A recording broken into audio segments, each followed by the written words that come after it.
This is the EdExcel GCSE 91 Maths Foundation Paper 3 from the November 2023 series, and this paper is a calculator paper. Question number 1. We have to write 35% as a decimal. 35% is the same as 35 over 100. As a decimal, this is 0.35. Question number 2. Write 8061 correct to the nearest 100.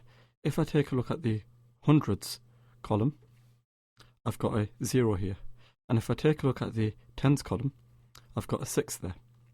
So I need to round up as the 6 is 5 or greater.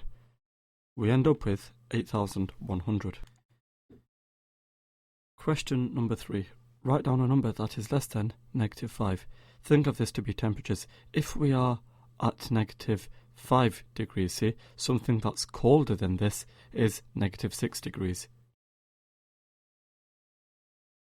Question number 4. Here is a grid of squares. What fraction of the grid is shaded? How many squares do we have in total? We have 7 multiplied by 3, which is 21. So out of 21, how many of those are shaded? We've got 1, 2, 3, 4, 5, 6. So we have 6 over 21 of the grid which is shaded. If I divide the top and bottom by 3, we end up with 2 over 7. So simplified, we end up with 2 over 7. Question number 5. Write down the value of the 9 in the number 27.963. Well, the digit 9 is in the tens column, so out of 10, we have 9 of them, so we have 9/10. Question number 6. The pictogram shows information about the number of chocolate cakes, vanilla cakes and lemon cakes sold by Year 7 at a school fair. We've got this key. A full circle with 4 parts split into it represents 12 cakes. 24 banana cakes were sold by Year 7, Part A. Use this information to complete the pictogram. Well, we know that 12 plus 12 equals 24. So, for banana, we've got 12 here, plus another 12, which gives 24. So this is the complete pictogram. At the fair, Year 8 sold a total of 150 cakes, Part B. Which year sold the most cakes at the fair? Year 7 or Year 8? You must show how you get your answer. Well, for chocolate, for Year 7, we've got 12 plus 12 plus 12 plus 12 plus 12, which is 60. For vanilla, we've got 12 plus 12 plus 12. Now, one of these pieces will be worth 12 divided by 4, which is 3. So we've got 12 plus 12 plus 12 plus 3, which is 39. For lemon, we've got 12 plus 6, that's 18. And for banana, we've got 24. So adding these, for Year 7, we've got 60 plus 39 plus 18 plus 24, which is 141. If I compare this 141, which is the total amount sold for Year 7, with the 150, which is the total sold for Year 8, we see that 141 is less than 150, so Year 8 sold more. Question number 7. Miklos is swimming lengths of a swimming pool. Each length of the pool is 25 meters. Miklos has swum 178 lengths of the pool. He wants to swim a total distance of 8,050 meters. Calculate how many more lengths Miklos needs to swim. Well, what we can do first of all is find out the total distance he has swum already. So we have the 178 lengths which he has swum, and we know that each length is 25 meters, so we multiply this by 25. And it turns out we get 4,450 meters, which he has swum already. So now we can find the remaining distance. The remaining distance is equal to 8,050, subtract 4,450, which is 3,600. So the distance he has left to swim is 3,600 meters. So now we can find out how many lengths we require. So the remaining length is equal to 3,600 divided by 25, which is 144. So he needs to swim 144 more lengths.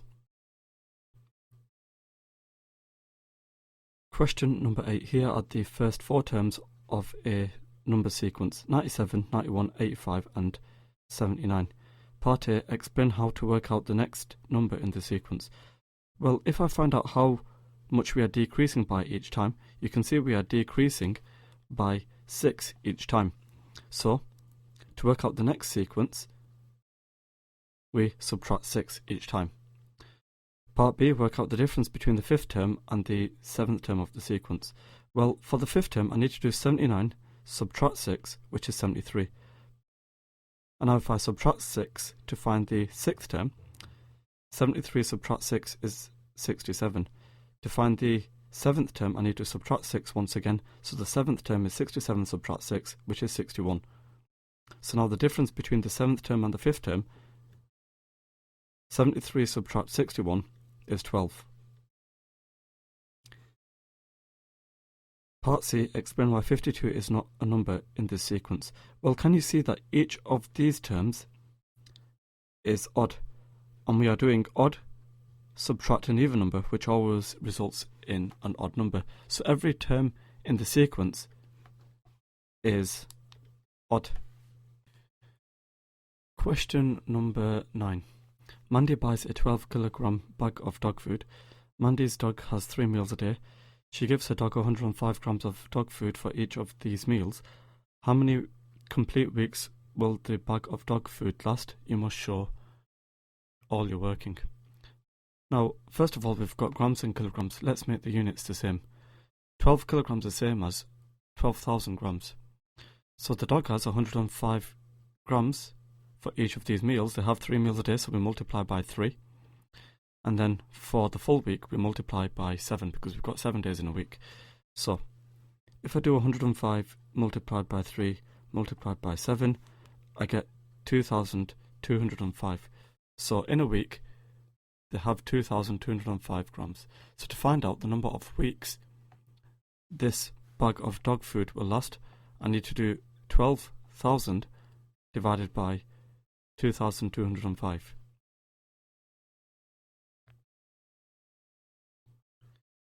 And it turns out I get 5.44, etc. So, approximately 5 weeks. Question number 10. Here is a polygon. Part A, write down the mathematical name of this polygon. Well, we've got 5 equal sides, so we have a pentagon. Here is a prism. Each edge of the prism has a length of 7.5 centimeters. Part B, work out the total length of the edges of the prism. So how many edges do we have altogether? Well, I've got 5 sides, that's the front, and then 5 sides at the back, and then what connects those is the one here, here, here, here, and here. So altogether I've got 15 edges, and if I multiply that by 7.5, I get 112.5 centimeters. So the total length of all the edges of the prism is 112.5 centimeters. Question number 11. There are only red counters, blue counters and green counters in a bag. The ratio of the number of red counters to the number of blue counters to the number of green counters is 2 to 16 to 7. What fraction of the counters in the bag are green counters? So, in total, we've got 2 plus 16 plus 7, and of those, 7 are green. So if I simplify this, we get 7 over 25. So the fraction of the counters in the bag that are green counters is 7 over 25. Question number 12. A chess match lasted 3¼ hours. The match finished at 14:10, which is the same as 2:10 p.m. At what time did the chess match start? Well, 3¼ hours is the same as 3 hours and 15 minutes. So, to find out what time the chess match started at, we've got 14:10 p.m, subtract 3 hours 15 minutes, and that gives us 10:55 a.m. Question number 13, part A. Simplify 8h cubed plus 14h cubed, subtract 2h cubed. Well, 8 plus 14 is 22, subtract 2, that's 20, so we have 20h cubed. Part B, simplify 9y plus 12y, all divided by 3. 9 plus 12, that's 21. So we've got 21y divided by 3, which is the same as 7y. Question number 14. Write the following numbers in order of size. Start with the smallest number. Well, what we can do is convert all of these to decimals. 7 over 12 as a decimal is 0.5833, etc. Then we've got the 0.56. 57% is the same as 0.57. 6 over 11, that's 0.5454, etc. And then we've got the 0.558. So which one is the smallest?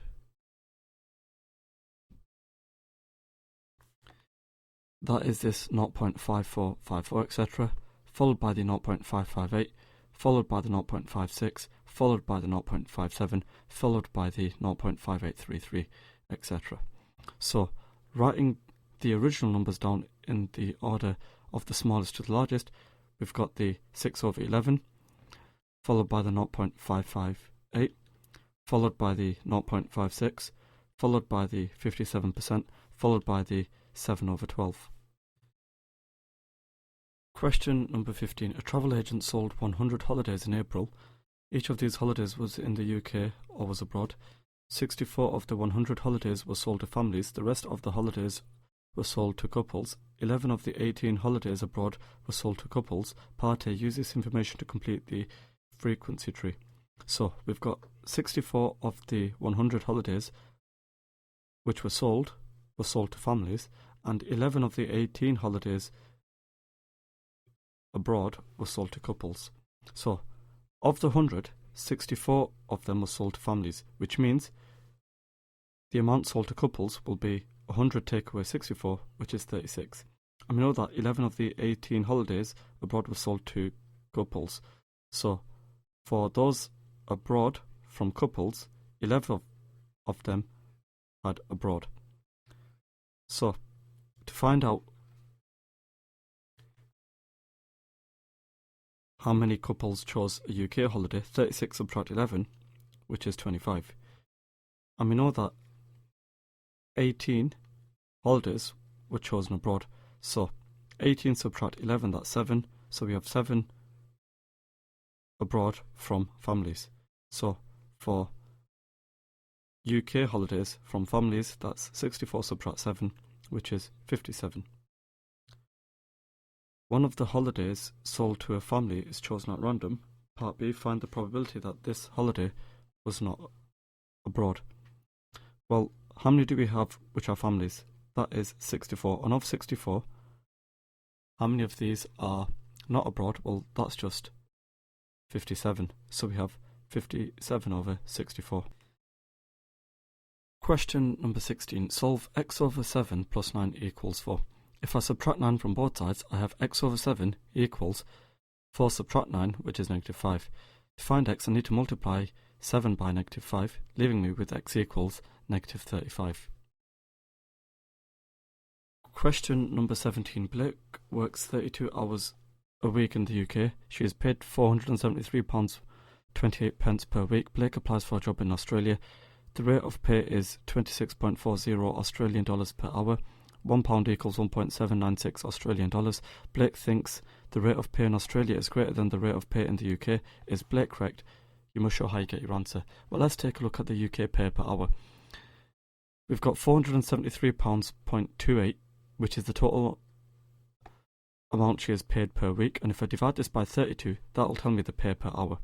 So, I've got 473.28 divided by 32, which is 14.79. And to find out what this is in Australian dollars, I need to multiply by 1.796. So, doing so, we end up with the $26.56, and that's two decimal places. And if I compare this with the rate of pay in Australia, we can see this amount in the UK is greater than the amount in Australia, so she is incorrect.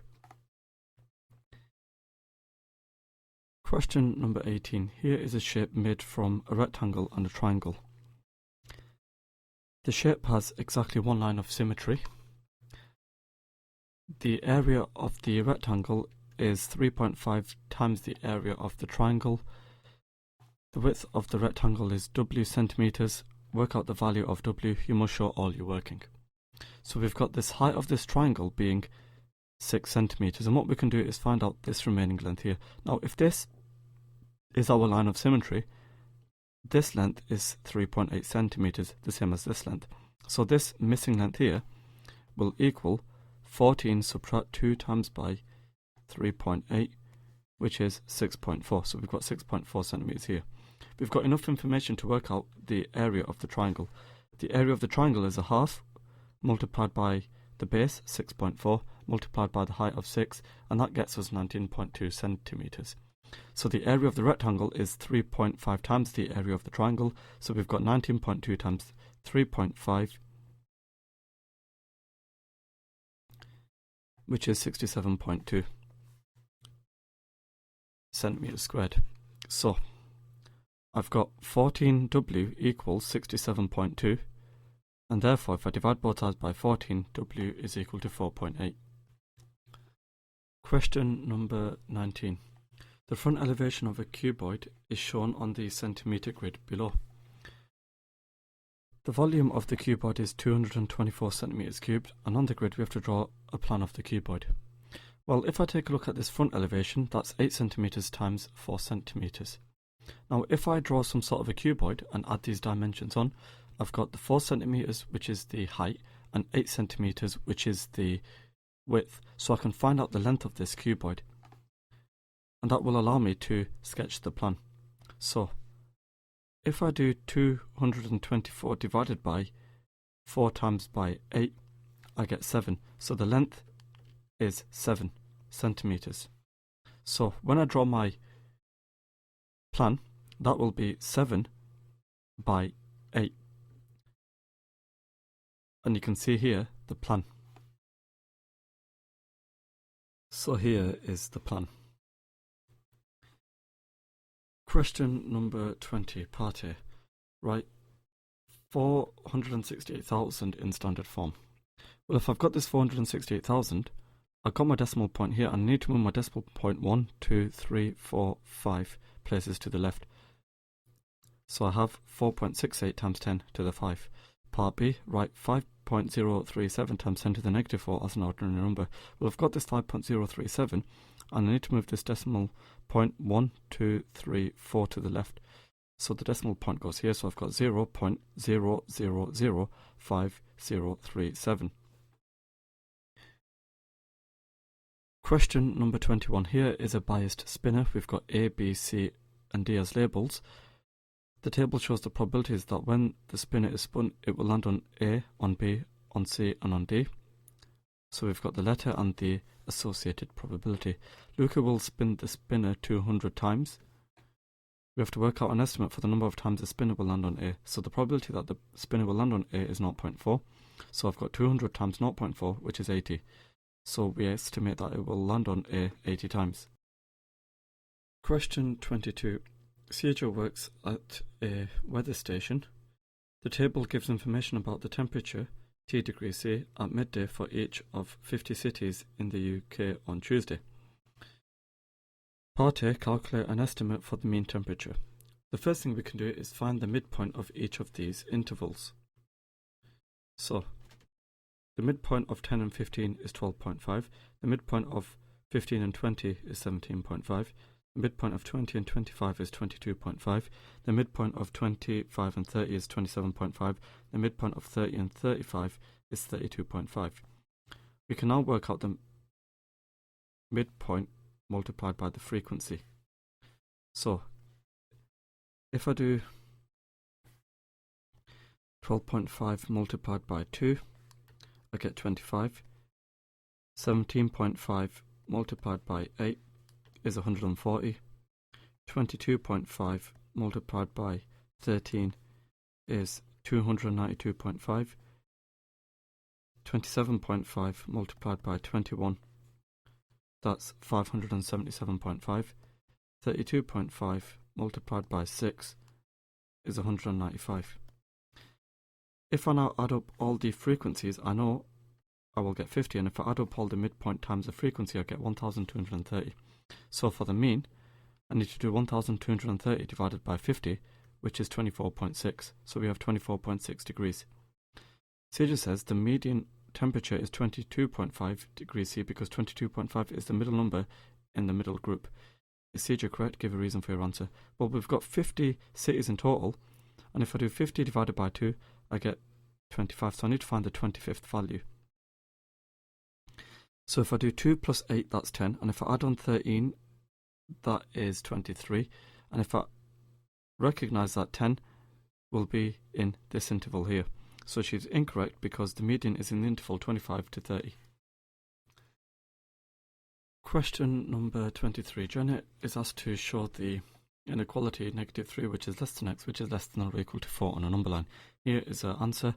Part A, write down 2 mistakes Jenna's made. Well, the first mistake is she should have filled the circle in at 4 over here because we've got the weak inequality.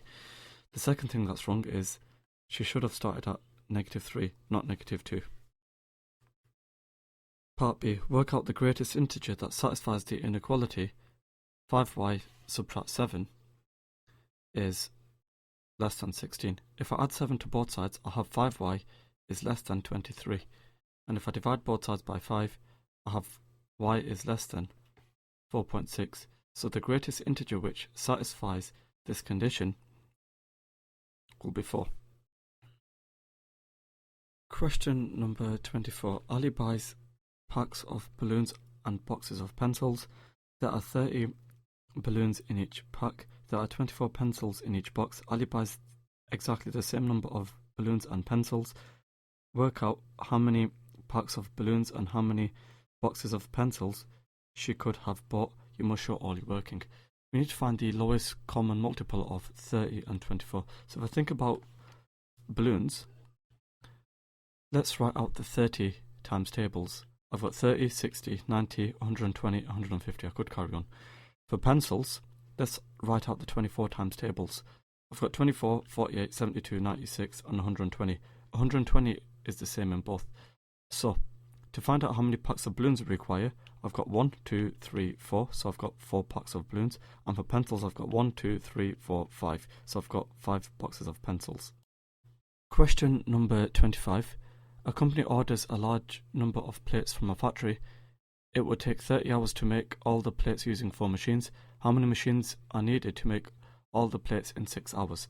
So, I've got 30 hours, which is equal to 4 machines. I can find out how long it takes for one machine to do all the orders. So if I divide by 4 here, I need to multiply by 4 here. 30 times 4 is 120 hours. So for one machine, it takes a total of 120 hours. Now, we need to find out how many machines are required for 6 hours. So if I divide by 20 here, I need to multiply by 20 here. So I've got 20 machines. Question number 26. Riley travelled by car and by aeroplane. He travelled 143 miles by car at an average speed of 50 miles per hour. Riley then travelled for 5 hours and 20 minutes by aeroplane. Work out in hours and minutes Riley's total travelling time. So, for car, we've got 143 miles divided by 50 miles per hour, and that's 2.6 hours. We can convert this into hours and minutes. If I take this 2,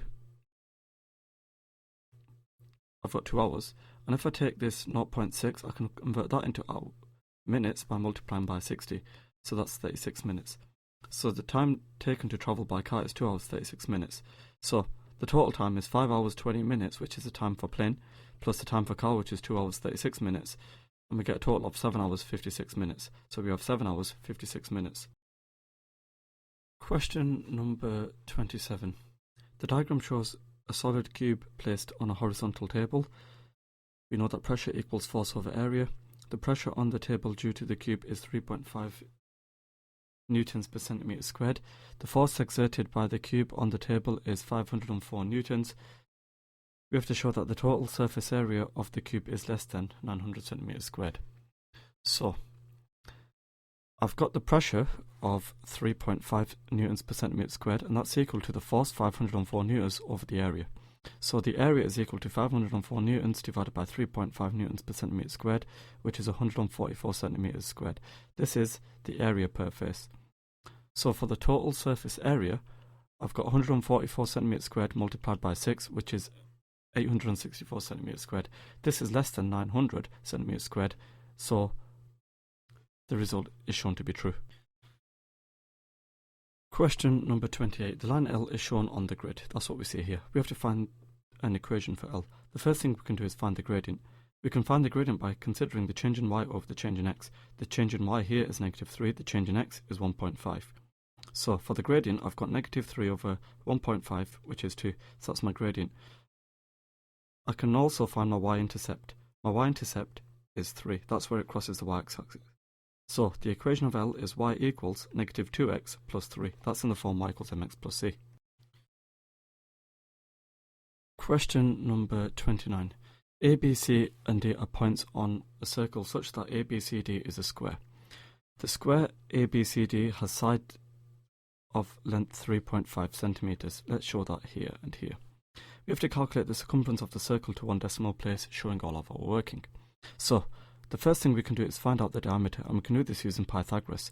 So using Pythagoras, I've got 3.5 squared plus 3.5 squared equals d squared. So 3.5 squared plus 3.5 squared, that's 24.5. So I've got 24.5 equals d squared, and if I square root this, I get d to equal 4.94 etc. centimeters. So to find out the circumference, I know the diameter. The circumference is equal to pi multiplied by the diameter, so pi multiplied by 4.94 etc. That's 15.55 etc. centimeters, which is 15.6 to 1 decimal place. So I've got 15.6 centimeters.